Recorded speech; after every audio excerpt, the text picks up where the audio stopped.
buttons. I do believe we are live.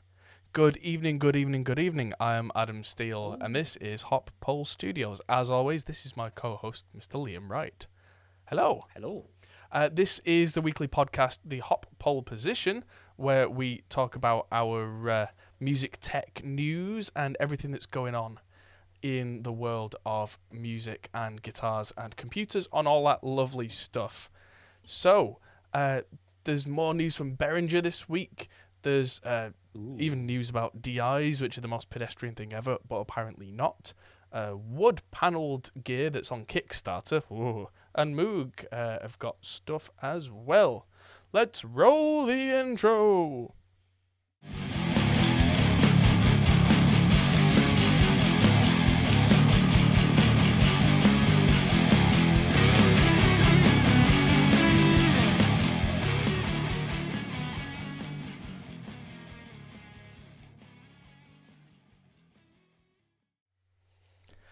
And so that brings us to our usual thing. Restream bot going strong. Fantastic. How are you? Good. Tired. Busy. We're good. Busy is good. Yeah. Mm-hmm. I'm good too. I've got a cracking headache for some reason, probably because I've been staying up late recently, which I don't usually do. Recently, because I'm now looking after Ivy 4 days a week, so I'm up at 7 a.m. every day. But yes, I've been burning the candle at both ends for a little while because, as many of our viewers will know, we now have this Ultimate Reaper course, which is available, which is absolutely amazing, and I'm so happy with it that we've had a great reception from everybody who's looked at it. So I'm just going to show you that now. Shameless plug! The Ultimate Reaper guide. I will leave the link in the description for anybody. And this is through Pro Mix Academy with Produce Like a Pro, so Warren Hewitt and team. And it's now out, and it's got all the stuff that you could possibly need to get going recording a full band in my favourite software. And so I've done a video with Warren this week on it, so a full interview with him. And my word, that man can talk. He's great. But if you want to do a half an hour call with him, be prepared to put aside 3 hours of your life. And yeah.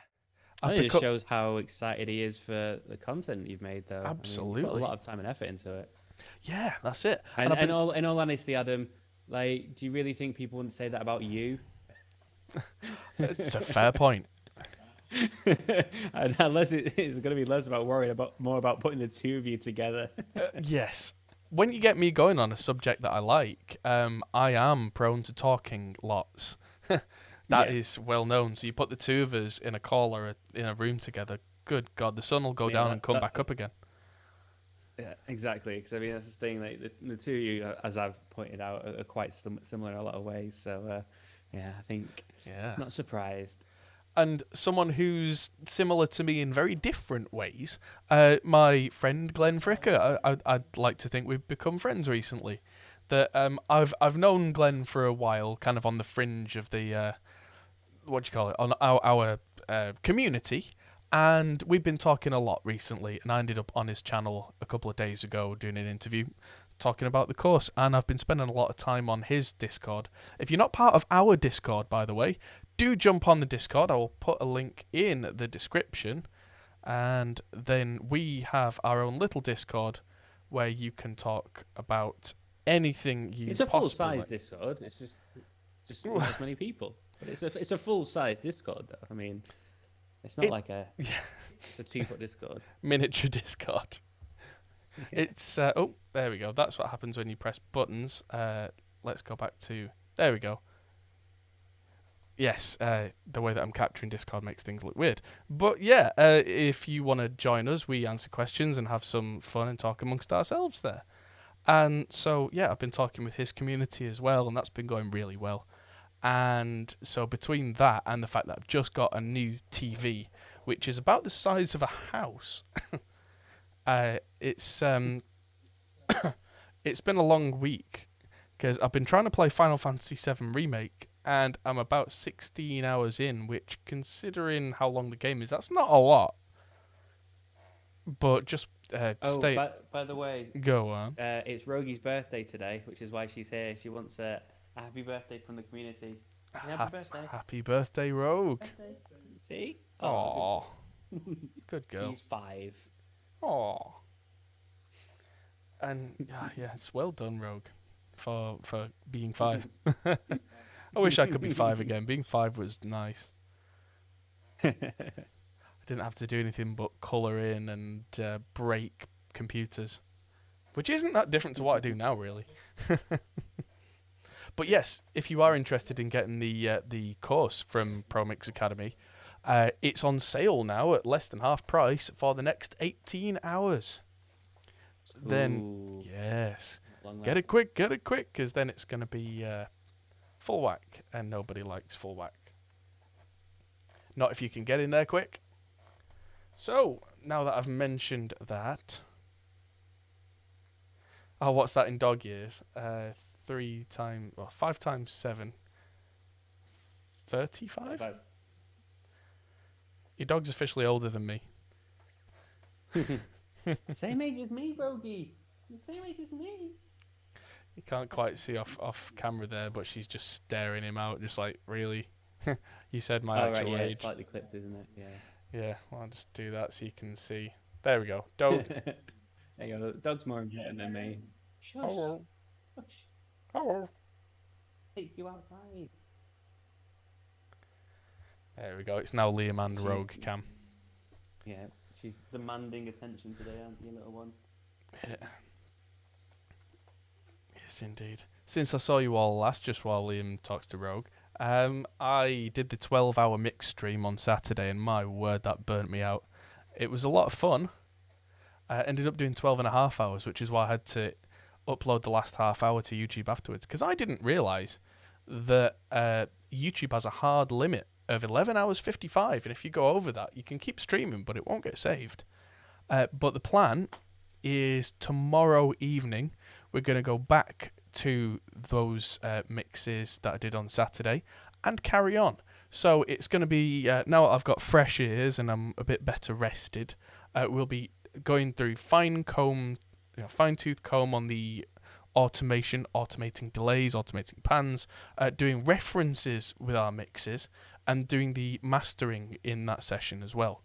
So, yes, Mary Spender did 24 hours. Well, Mary Spender's insane.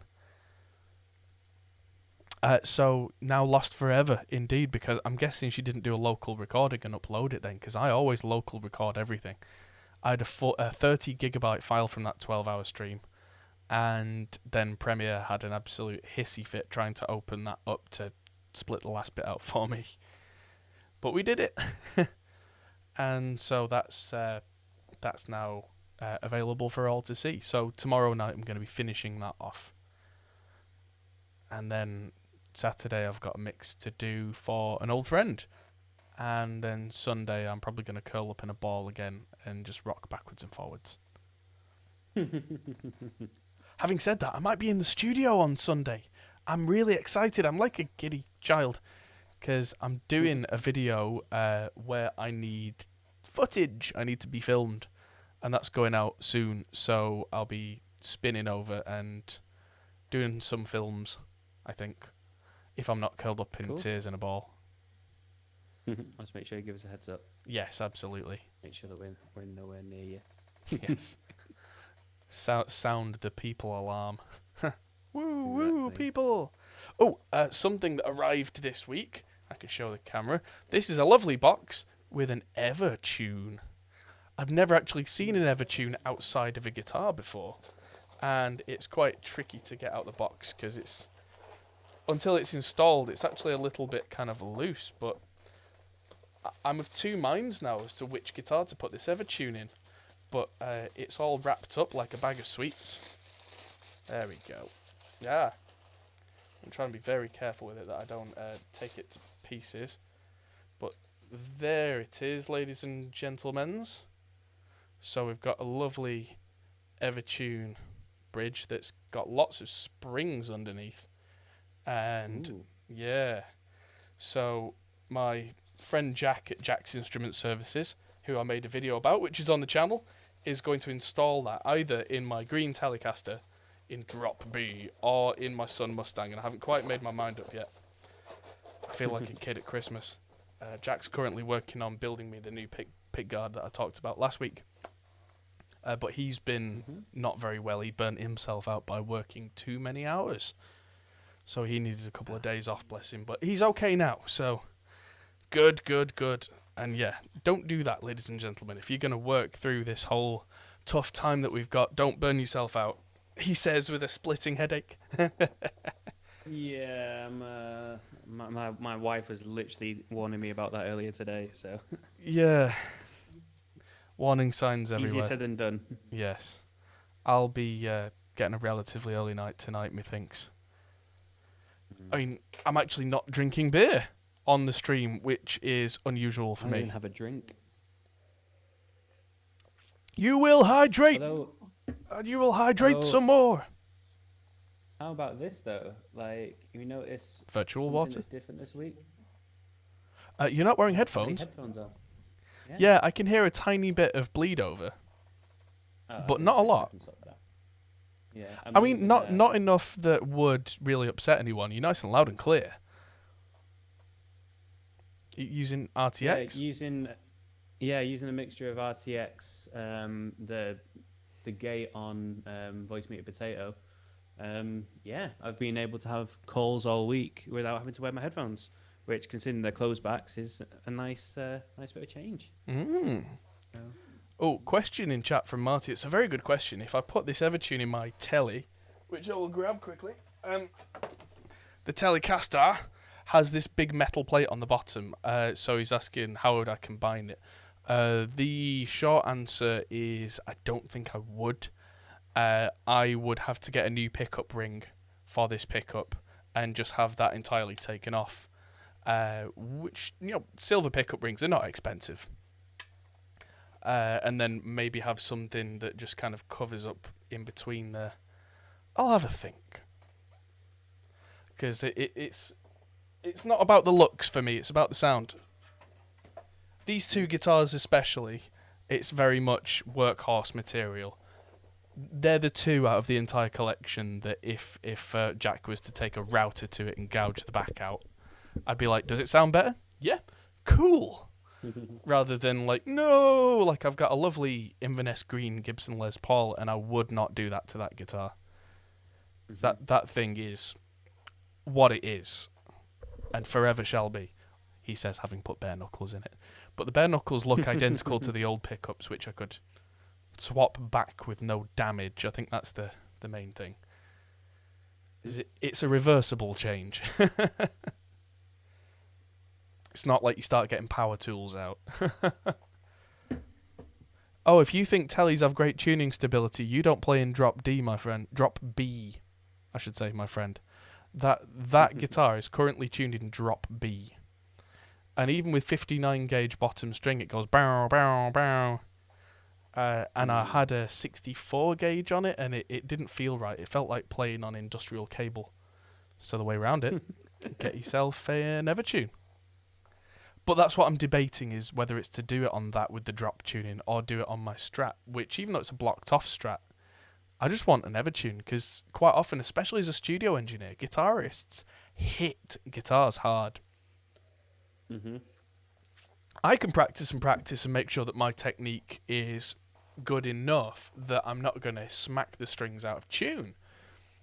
But that's not to say that every guitarist that comes in is going to do that or have the time available. Stalefish Effects, Fair shout. Yeah, Stalefish Effects. A friend of mine put a Floyd Rose in his Les Paul back in the early 90s. We're not friends anymore. Quite. So, shall we talk about the news?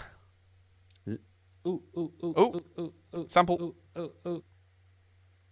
It's time for the news. The news. Was that really quiet? It was really quiet. It was a little bit quiet, yeah. Yeah, I don't know why the... There we go. Is it just not as loud? It's time for the news. The news. The news. Okay. Ta-da. So, starting at the start, Radial. Everybody knows Radial in the industry that make great DI boxes. So Mhm. how about something absolutely ridiculous from them? This is the HDI. So Okay. this is big. This is chunky. This is not your average DI box. This thing is $800. Mhm. This thing has an inbuilt optical compressor, which means it's more than just a DI box. It's got color, which changes the sound somehow, and a variable presence, and is an absolute beast. It takes 200. It takes mains voltage. Looks like it takes AC from all around the world, which is good. But Mhm. yeah, it's got line output, mic output. This looks not too different. Synth input from Avalon's U5, which our co-host Mr. Christian Taylor has one of those, and he absolutely swears by it. And to be Mhm. fair, whenever he sends me DIs, they are clean. Mhm. And Chris is watching now, actually. So yeah, Chris will probably be able to tell you that yeah, his Avalon U5, which is a staple of bass players with lots of money, it's kind of almost a status symbol in the bass world. If you're running your DI through a U5, then you're kind of somebody. But it's one of those things where it's the radial it's got a Jensen transformer in, which means that's the highest quality of the high, and also can add a little bit of character. The kind of analog, if you will, analog is in comparison, not analog is in not digital, of the Mhm. Avalon can go all the way down to 5 hertz.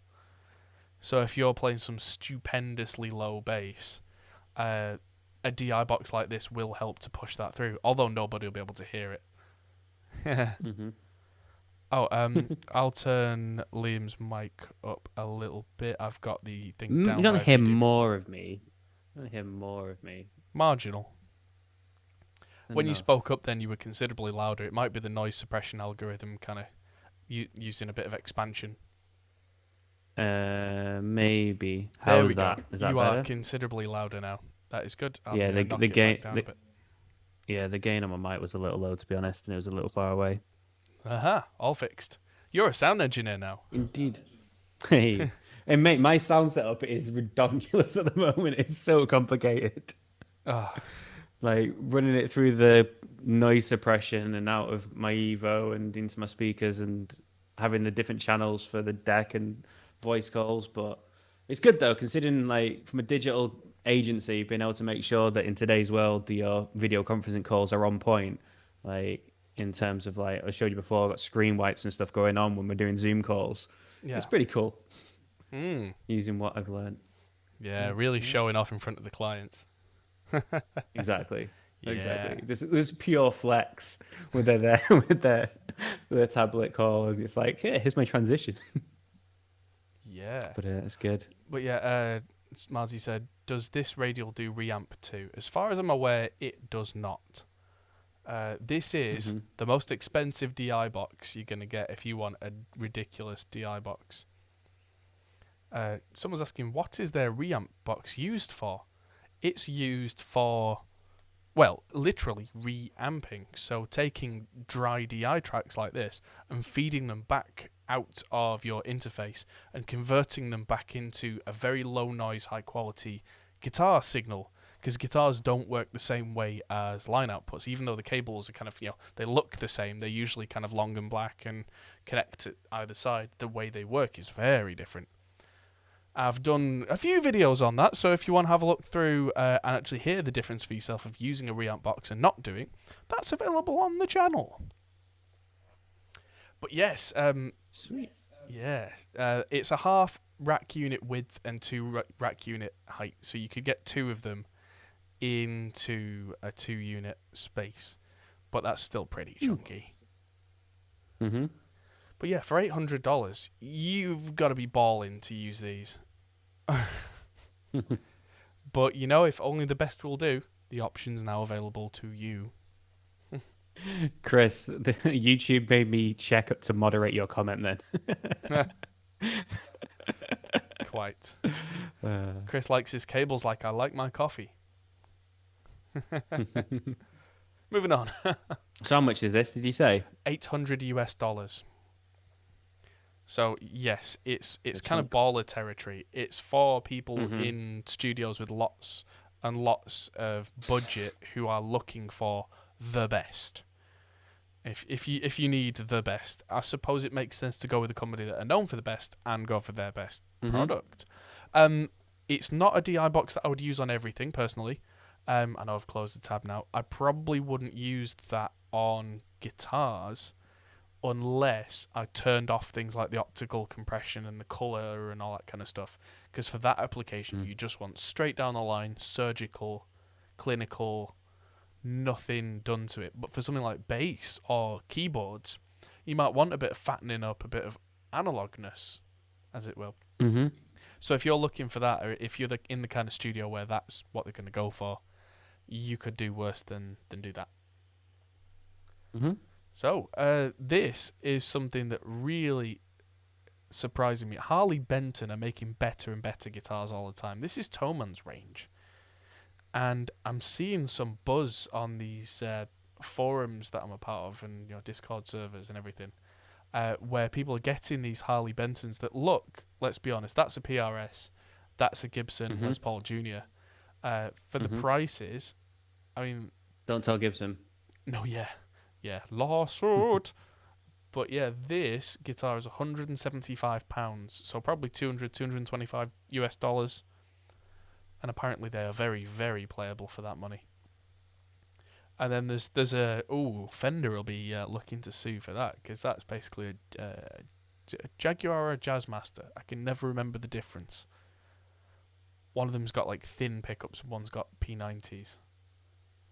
I remember. Oh I think my Jazzmaster. word. That's £129 for that. How are they doing this? I mean, Good starter guitar. yeah. If you really want Gibson to jump on you, I mean, what? Jazzmaster, thank you, Yeah. Marty. And that is a fine looking Telecaster right there. Yeah. It's nice. And then Is that gold? Yeah, gold pick guard, shiny pick guard. I like the idea of that. Rabia Masad has just put out a video where he's put a new scratch plate on his Strat that was almost like this, but like scuffed up and relicked. And I've got to say, the pickups that he got for it and the scratch plate cost about twice as much all told as this whole guitar. So ridiculous. Which one should you buy, Chris? Whichever one goes bow, bow, bow, bow, bow the best. So probably the PRS-ish one, which is, yeah. This one's the expensive one at nearly £200. This is ridiculous. Yeah. How much was the go up? Yeah. How much is the Strat? The Strat, let's have a look. It says at well under £150 each. What? Yeah. Yeah, it's ridiculous that they can put They made a guitars cardboard. together. You'd think that, but that'd probably be more expensive.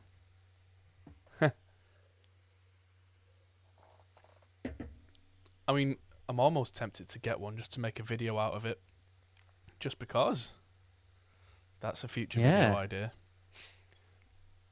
I mean, for what they are, and for that price bracket, that's just crazy. And the fact that they must be selling those at some kind of profit, that's just blah. And this, like nice black Telecaster. This one, oh my actual giddy aunt. Let's have a look at the price of this in US pounds. So how much the Squire Strat that we've got that is actually amazing for what it is. That I think that cost me 150. Yeah. Did you see how much this telly was? No, I can't read because I'm on Discord. Right, so okay. It's all a bit. Take a guess at this black Telecaster. Well, guessing from the prices here, I'm gonna say like 130 quid. Lower. Jesus. So it's cheaper than a Squire. Yeah. Honestly, it shocked Which are completely hit and miss as well. Like, Yeah. it's You've got to just be lucky that it's half decent. Go on. This black Strat, £77. What? Yeah, I know. How are they even doing this? What? £77. What is this? It's got to be made of voodoo? cardboard. Yeah. It's got to be hollow. Well, it's Oh, made click the audio sample. audio sample. Can you hear the audio samples? Let's find out. It's. Let me just change the sound can you not settings. Can you not send your out on voice? Yeah, I'm meter doing to that. I'm me? changing to voice meter input. That might just play it. Maybe.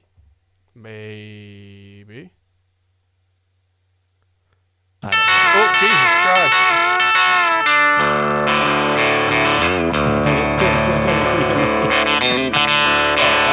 Sorry, that's coming entirely out of my headphones. So I just jumped. Oh boy! I'm just gonna change to the right input. Well, that was fun. Right. So noises. Try this. Oh, I can hear that.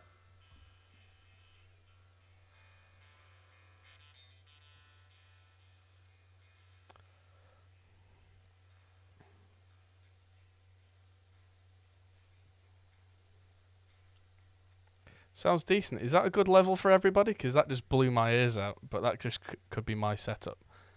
It's definitely basswood, and yeah, apparently the pickups aren't good, but yeah, fresh pickups. And I've been looking at iron gear pickups recently in this country, which are about £30 each. It's kind of if it's decently made in terms of like the wood. I mean, say do what you're doing, just put some new pickups and stuff in it. Yeah, let's see hear the like use it as a base for a custom. Why is the indie rock one? Why is none of this coming out of what you can hear? That's my question. I could hear it.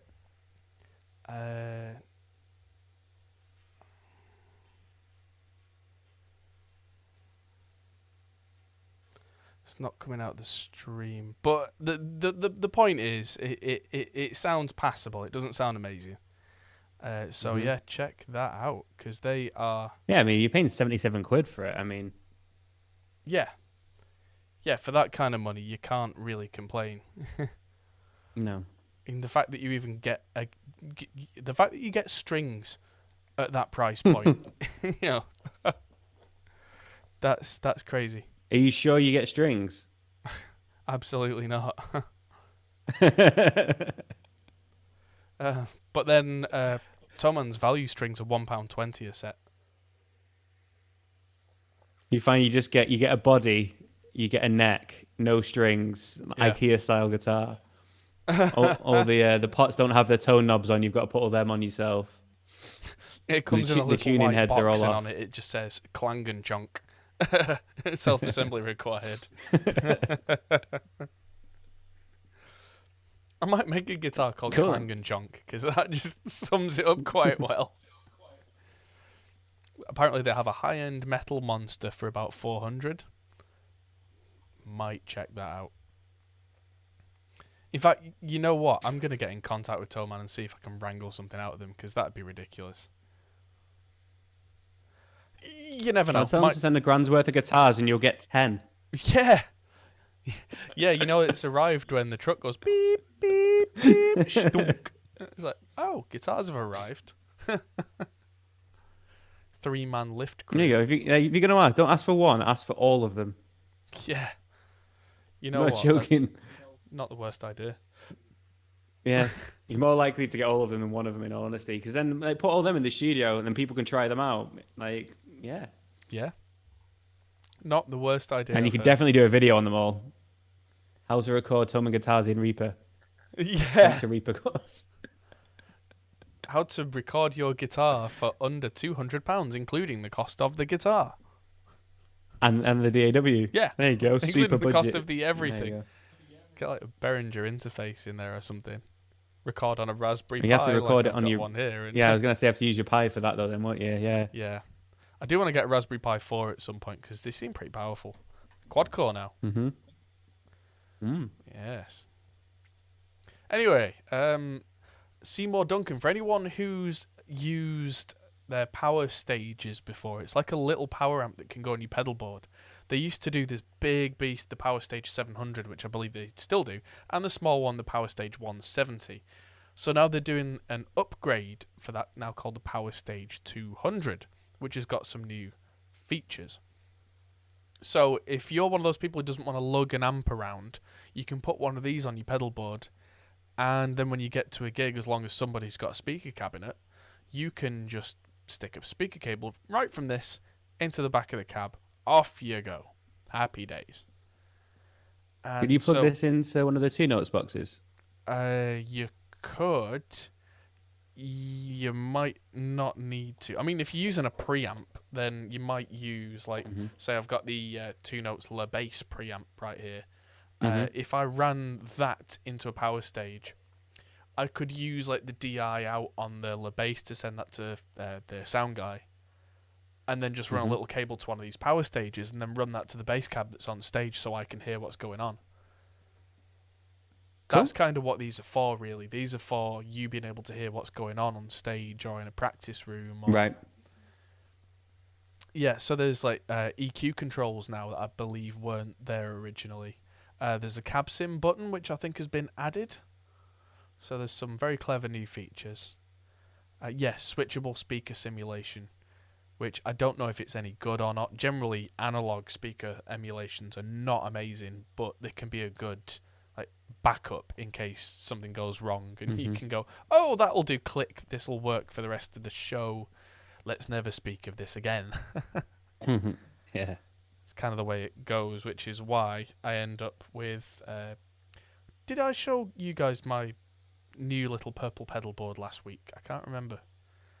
You showed it on the stream on the mixing Saturday. Stream. Yeah. So I think it was a mixing stream rather funky than new pedal board, which I'm going to make a tiny little video about. But yeah, my 2 notes Le Cab, Cab M, sorry, not Le Cab, the new version, is on my lovely little stand-up pedal board, which is going in the studio when I'm back in the studio. So apparently I did. That what you I could thought it was do, Saturday. Yes.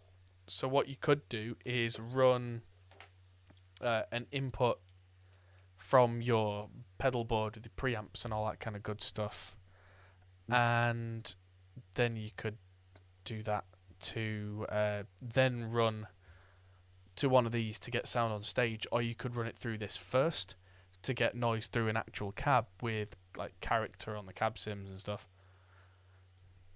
And so there's possibilities there. It's got 2 speaker outputs there. So you could run 2 speaker cabs off this and really deafen everybody. It's pretty clever. And it's multi-voltage cool. and multi-everything. So if you're flying around the world on a gig, you can just plug this in and it'll just work, which is always a good thing. I think anyone who doesn't make equipment that can do that live is wrong, and it should be, wherever possible, everything should just work multi-voltage, because it saves a lot of headache. You don't have to carry big fat transformers around. Optimus Prime is not happy being used at a gig. No. So yeah, you got nothing to worry about. On Toman, apparently the price is £421 for one of these right now, so they're not super cheap. But it's a very handy and very loud piece of gear which will fill a certain niche. And its predecessor, the PowerStage 170, I've heard some very good things about that. Because, like, so why would you get one of the, other than it, being a pedal, so it just lives on the board? Couldn't you just use, like, I don't know, like the orange, like, is it Tiny Terror or whatever they're called, like the little kind of, Marshall brought one out as well, didn't they, last year when we were at the show? Like, tiny amps. What was it, the baby or something, the orange baby head, the 100-watt thing. Yeah, that's kind of competition with this. They are the same market, I think. But where the ones that Marshall and Orange were doing were designed to be more of a flat pancake that sits on top of a cab. I can see the benefit of this just sitting on your pedal board ready wired in. Yeah. And yes, Seymour Duncan aren't really known recently for their amps, but back in the 80s and 90s, Seymour Duncan were actually a really well-respected company that made amps. It just so happens that I did not know that. don't do as much of that now. I've got Seymour Duncan's on my Charvel, I think, but I always thought, I thought that was it. Didn't know that. Today I learned. Yes, they did things like very clever amps where you could switch out entire sections. They were one of the first companies to do that, where you could have different sounds that you just pulled out a whole module and stuck a whole different one in. Those amps are quite hard to get hold of now, quite expensive. I looked around for one for a while, saw one on sale, and it had another 0 on the price. So I was like, nope, not today. Oh, swish. Yes. So, that's that. Now, here's a cool little thing, going from a pedal to another kind of pedal. This is a chiptune style synth, and this is from Tierra Instruments. So the Invader box sounds like a Space Invader. Apparently, it can make bleeps and bloops and all sorts of weird glitchy mess. Which, for a lot of people out there, if you want to make bloop bloop bloop bloop bloop bloop bloop noises, that's going to be very entertaining for you. It can run off a 9-volt, and it also has a CV input that can do something or other.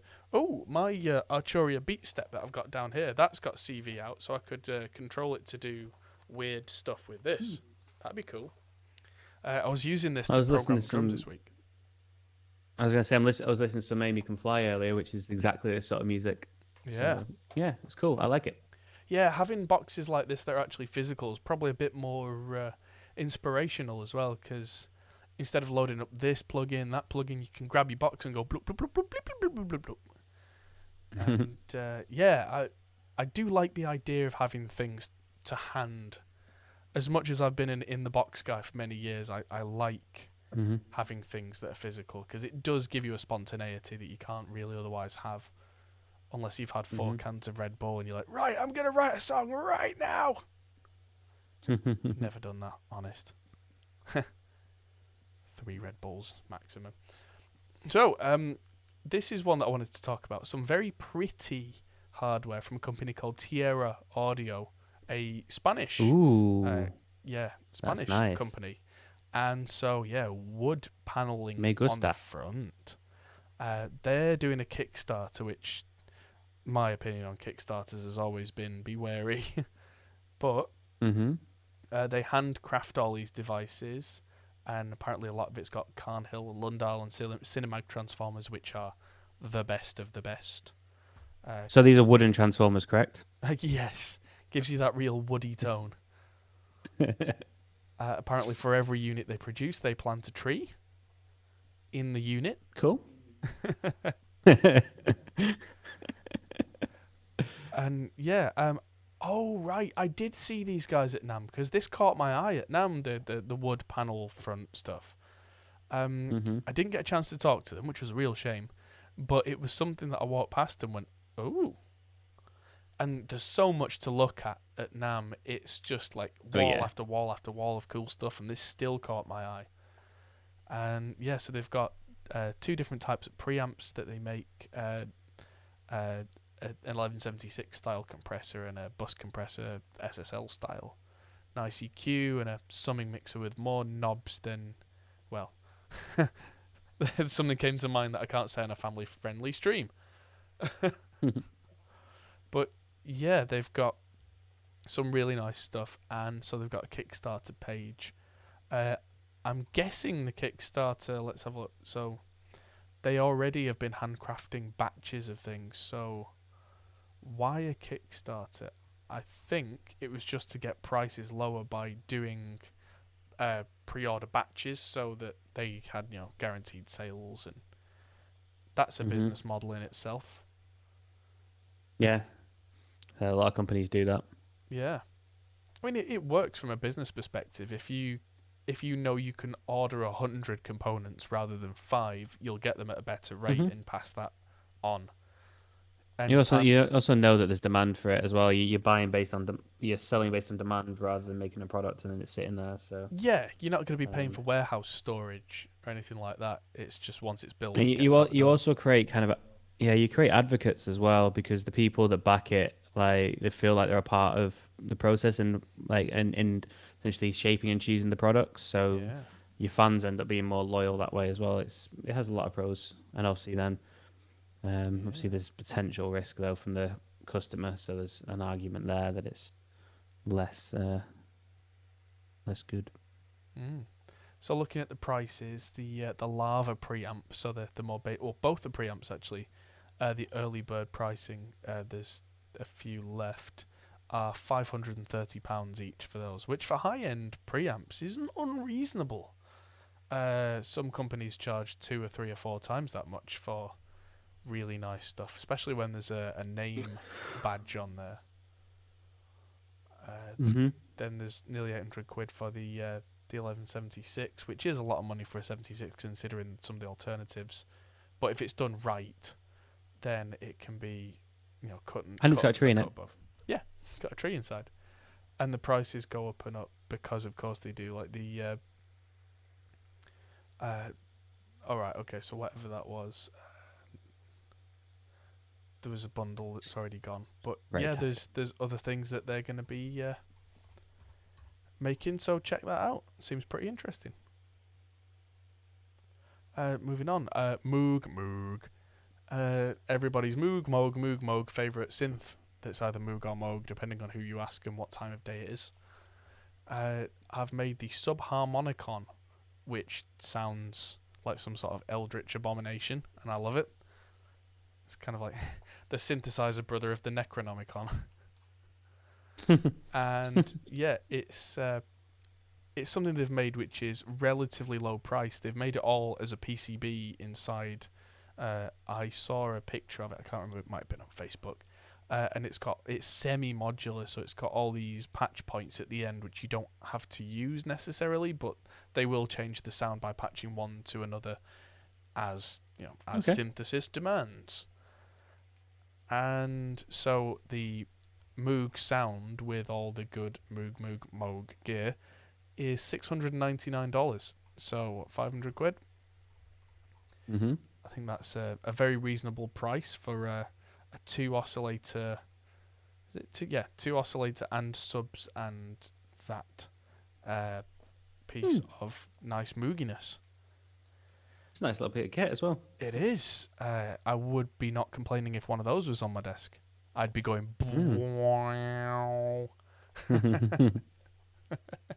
Because that's what these things do, and that's what you're supposed to do with them. Although you patch things to other things, and it goes, which is very different. I like it. The reason that I mentioned Moog, is that it links to everybody's favourite part of the show, ladies and gentlemen, Behringer Corner. Behringer Corner. Behringer Corner. So El Rincon de Behringer. So it's not a Moog, the Monopoly, it's a Korg. Now it all comes back to me. Korg. Boo. Boo. I know.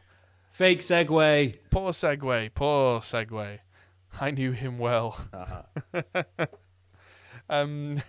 But the Korg Monopoly was a very well revered synth, and Behringer are taking on a recreation of that, which is 4 oscillators, and so is very close to the original Korg design. So it doesn't just do one note at once. You can go with many things in by changing all the knobs. Mm-hmm.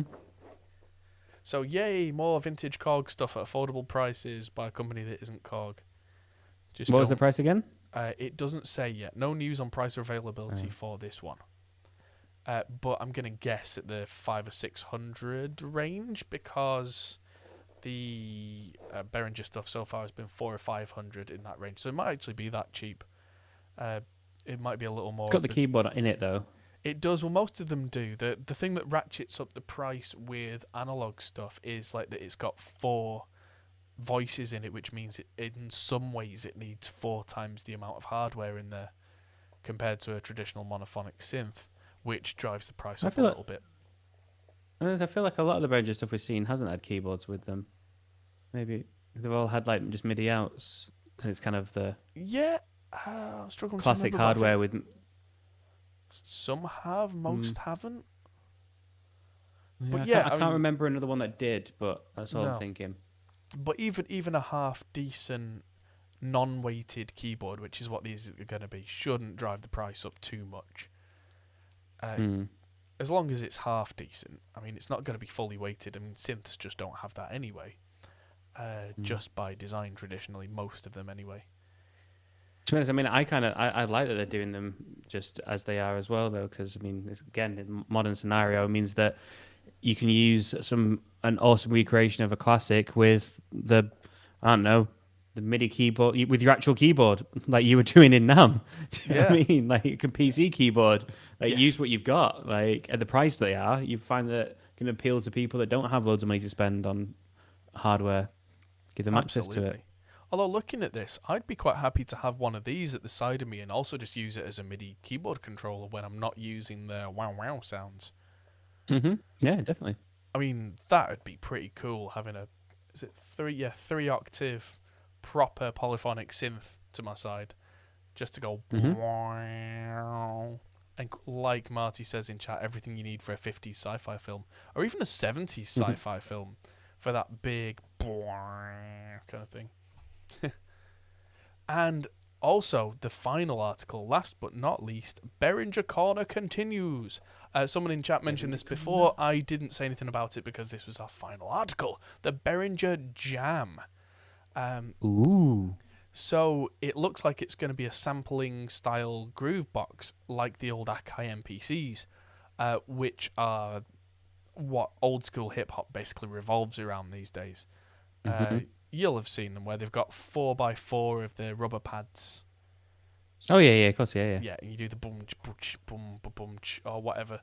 And I've got, like I say, the Arturia kind of equivalent right here, but this is just a step sequencer. This doesn't have the whole sampling thing in. This is the BeatStep Pro. No, the regular BeatStep, not the Pro.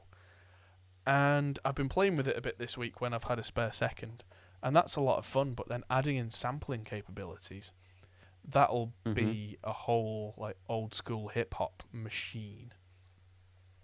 Looks cool. Yeah. So let's zoom in on it. There we go. So there's a button somewhere. 12-bit button. So this is looking at replicating the classic Akai samplers and that kind of era from the early 90s, from like Dre's Chronic album, that kind of era.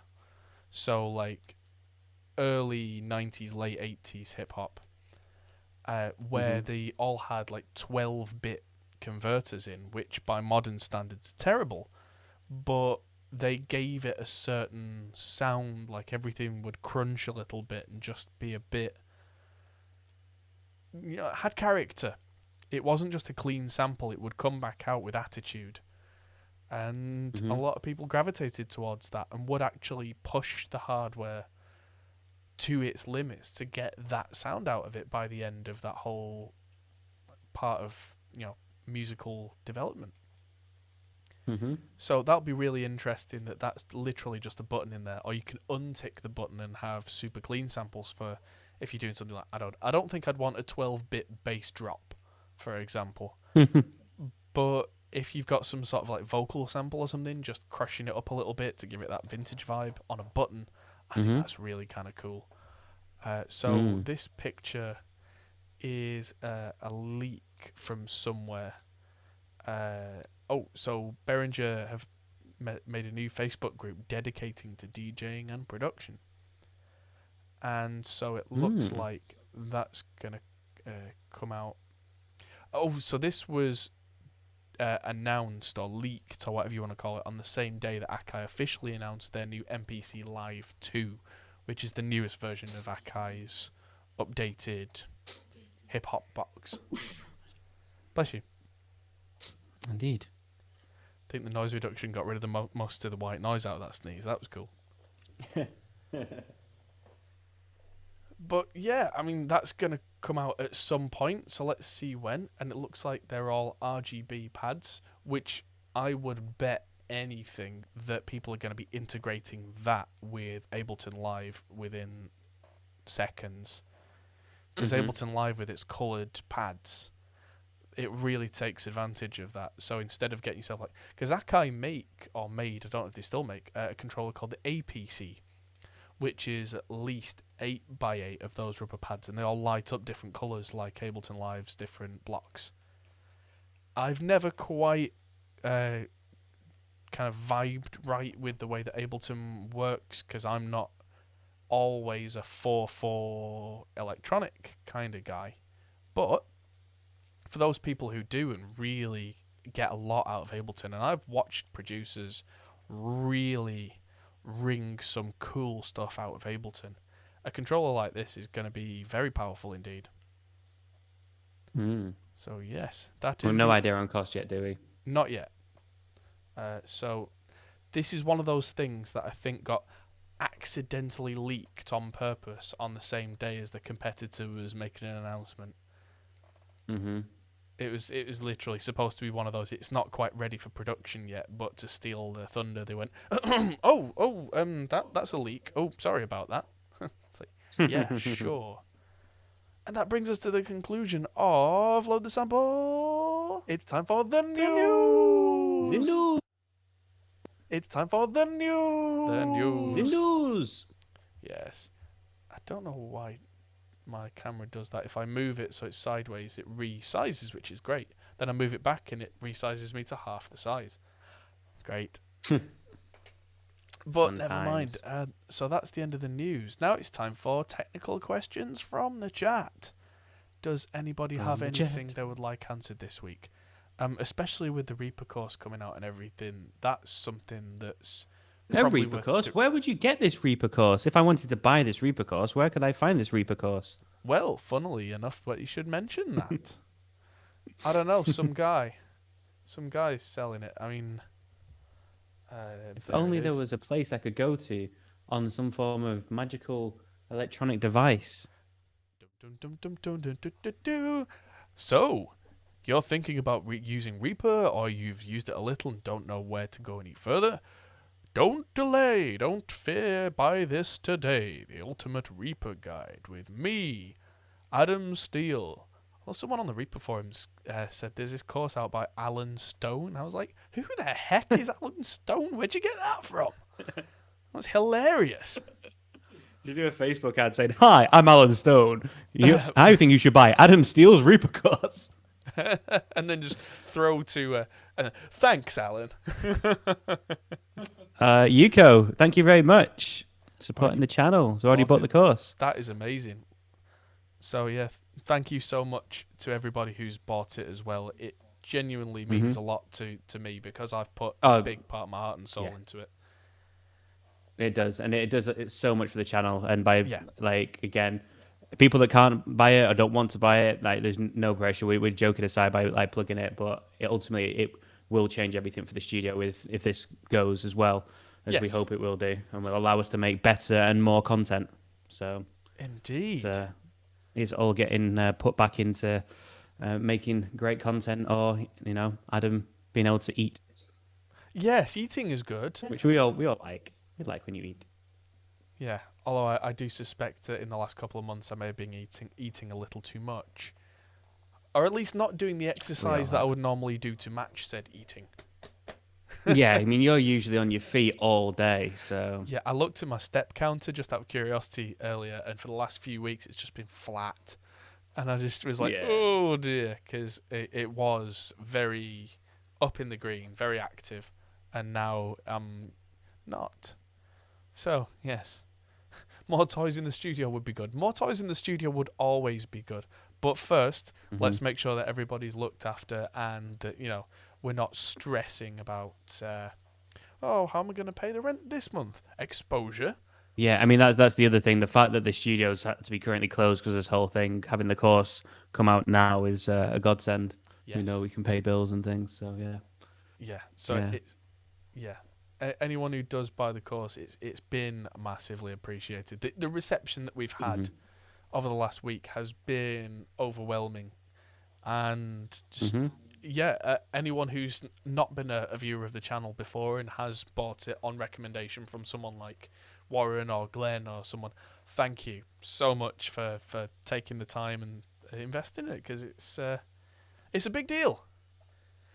And yeah, and the big thing that you mentioned to make sure that people are aware as well is that it will be continued to be updated. So as new Yes. things come out with Reaper, this isn't you're not buying it and this is the Reaper course as is. You're buying how to use Reaper, the ultimate guide, full stop. So Adam, you know what he's like. If there's something new come out and he feels like it's important to be put in the course, this will now be. He's already redone the basics 101 video for the channel before. Mm. Well, now all of the big content and the ultimate stuff, any new features that come out, I'm right in saying will now be in the course going forward.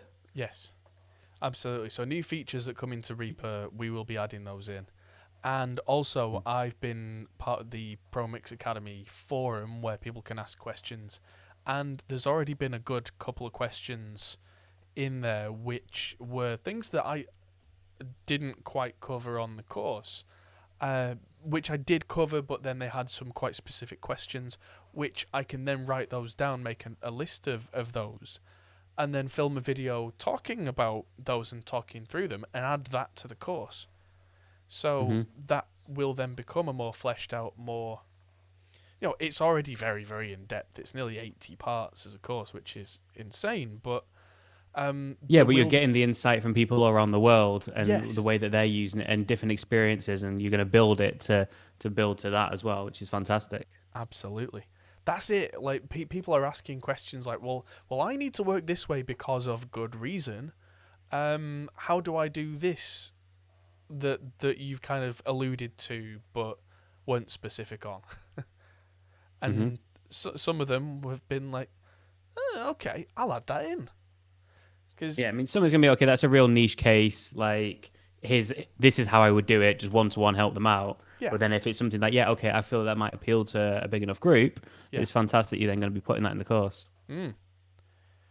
yeah. I mean, like a good example is I was talking to somebody on the Pro Mix Academy or the Produce Like a Pro forum for this, and it was a singer, and they were recording lots of different takes. And their concern at the end was that when they've chosen all the right takes, they didn't want to flatten that down. They wanted to keep everything, but they wanted it to look simpler. So then I thought, okay. So there is an option to hide unused takes, but still keep them. There's an option to lock takes, all that kind of stuff, which I think I mentioned in talking about takes.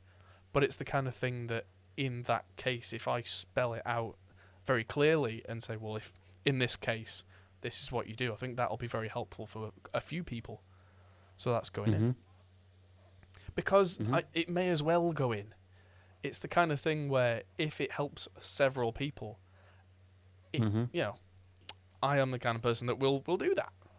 Add them in. There's already a cool little thing that Reaper has that it didn't have when it came out. And it only came out, 2 months ago, 3 months ago, Reaper 6?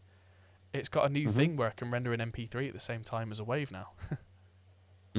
So obvious, so simple, but they've added it in so you're not having to do 2 separate renders, which can save you a fair chunk of time. Well, so you don't not queued, like literally doing it at the same time. Yeah, literally at the same time. So it saves you 5 minutes every time, if that As long was as your you're working intention. on a computer that can deal with that, which you should be if you're editing music. Yeah. I mean, it's one of those, when you're exporting, it really doesn't matter how powerful your computer is. That's a fun thing. I mean, your render times will tank, but but it'll do it.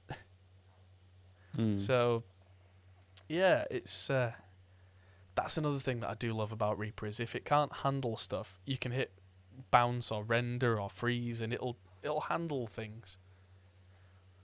Doesn't handle them so well on a Raspberry Pi, I found out, because I tried to do that mix of that song that's up for the Produce Like a Pro mix right now, Chelsea, on this. And by the time I'd done all my folders and sends, I didn't have any effect and it was already struggling. It's like, oh, bless you. But it tried. It was like a 40-track mix. And it tried. That's impressive. Could it play it back? Yeah. Yeah. Yeah, it played that back absolutely fine, but the CPU usage was already about 40%. So I was looking at it going, if I'm going to do this as a live video, which was the intention, by the time I get to the end of the live video, it will just be struggling. But the Raspberry Pi 4 might not be struggling, so I might check that out at some point very soon. Yes. Mm, And good also now stuff. I've got a TV in the front room that's got 4K. So the Raspberry Pi 4 does 4K. So I can just have Reaper up as 4K. Right. Okay. So, other Doan, what do you use to archive your projects? Hard drives. Uh, it sounds really silly when I say that, but I archive my projects manually. I don't use a system. When a folder's done, I then, well, the way that my system works anyway, if it's a regular project, I actually save into Dropbox. So that every time I hit stop on a recording or I hit save, that automatically uploads a copy of that to the cloud. So if that computer dies, in that moment I can load up another computer, put Dropbox on it, get them downloaded quickly, which actually, because I've got that set up on 2 computers, that's constantly updated. I can just carry on with the session. When a session's finished, and we're talking about archiving as in finished projects, I then copy that whole folder to another hard drive, and then to a second separate hard drive, one of which I take home and one of which I leave at the studio. So I've got backups in different places. I've also still got the Dropbox backup, so it's actually in 4 places, including the original project folder. And then when I'm absolutely happy that a project is many, many months old, I will then clear it out from the studio computer, but keep the separate backups in separate places. I'm thinking about doing some sort of long-term backup thing like Backblaze, but right now I'm not doing that. But I do have redundant drives and redundant locations on everything. Audio files aren't that big. I'm just gonna say, in the Dropbox thing is probably the most important in a lot of ways. I feel like, again, going back to that session we had last year where our studio hard drive just died on the start of the second day. All the stuff that we recorded on the first day was already in the cloud, because I called Adam in a panic. It's like, shit, I haven't transferred any of the stuff on the studio computer that I recorded yesterday. It's like, don't worry, I got it, and just sent me an email. I was like, shit, okay, Yeah, cool. Yeah, we'll carry on. That actually happened to us. The one time that Liam is using the studio and I'm not there, the studio hard drive dies. Just flat out, just straight dies. Just SSD, no reason. Turn the computer off. Worked absolutely fine. Shut it down properly. Next day, nothing's moved. There's no earthquakes. No one's lifted the computer. It's built into a massive wooden desk. Can't have got knocked. Just turn it on. It's like, nah, I'm alright. I'm done. Bizarre. It was absolutely bizarre. But it seems that the controller in the SSD died. So that was a pain. I had to order a new SSD, get Windows reinstalled and everything again. I do like reinstalling Windows. I'm a proper nerd that way. I like stuff like that. I don't image hard drives either. I'm not the kind of person to image copy of Windows and that kind of thing, because even though it takes me more time to reinstall Windows and all that kind of stuff, it means I'm not putting back a system where I've updated, 10 different updates of this type of software, 40 different Windows updates that have all, piled on top of each other. If I can do the latest, cleanest install of everything, I'm actually happier with that, and I tend to do that on a 12-month basis roughly anyway. I will make sure that all my audio is backed up on, like I said, multiple redundant drives, and then I'll nuke the thing, and I'll start again. And it just gives me a cleanness. Any trial plugins or anything I was using, any software that I'd installed for one reason or another and I'm never going to use again, all gone. Windows is then clean. And I believe in doing it with OS X as well, that occasionally just paving over the whole thing and having nothing on there but the latest drivers and latest software is very cathartic and actually very good for not having crashes. Yeah. So, yes. So we've had another question there. Just bought a torpedo captor and was wondering what's my favourite way to use it in a recording situation. Right, so I've got a torpedo captor under my desk right now, and if you've seen any of the live streams, I've been using it for the last few weeks to either play guitar silently with real amps, because I've got a JCM 800 and a 5150 down here, or re-amping old guitar tracks, again, silently, but not using virtual amps, using the real deal. I'm also using the 2 Notes Cab M, which has brand new firmware coming out very soon, which is really nice. And so I use it entirely silently. I don't use it really as an attenuator, which it can knock 20 decibels off a guitar signal. I've done that a couple of times, but because of the studio that we've got, if I want to crank an amp, generally speaking, I can just crank it. And that gets the speakers moving as it should. So I don't tend to use it as an attenuator. I tend to use it all or nothing. I use it as a full load box, or I don't use it at all.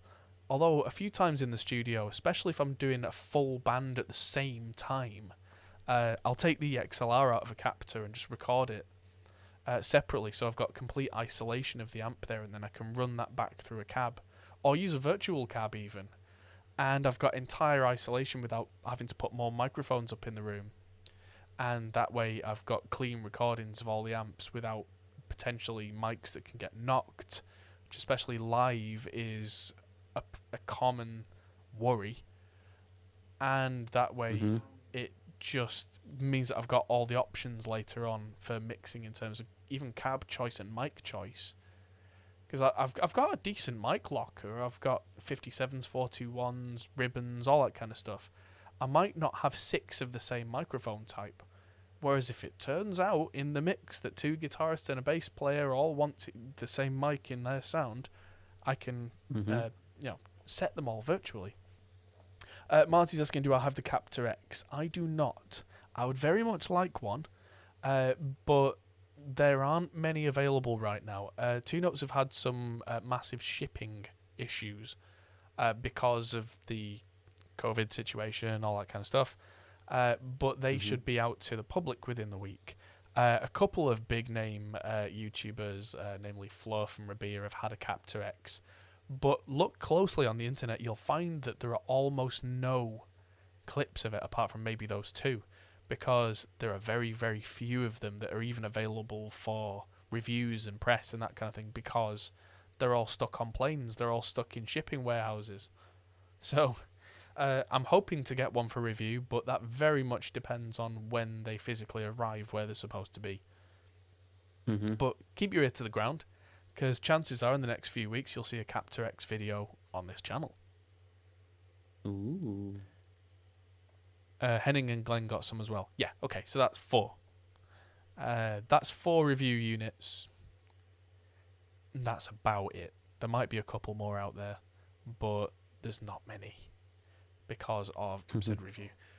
But yeah, it's one of the as we get to be, more and more when there's more and more going on our channel, which there already is a lot, but as we really ramp up production, we're going to be clamoring for first dibs on stuff like that. And it's all going to be really, really good content, I hope. It's the future's bright, the future's orange.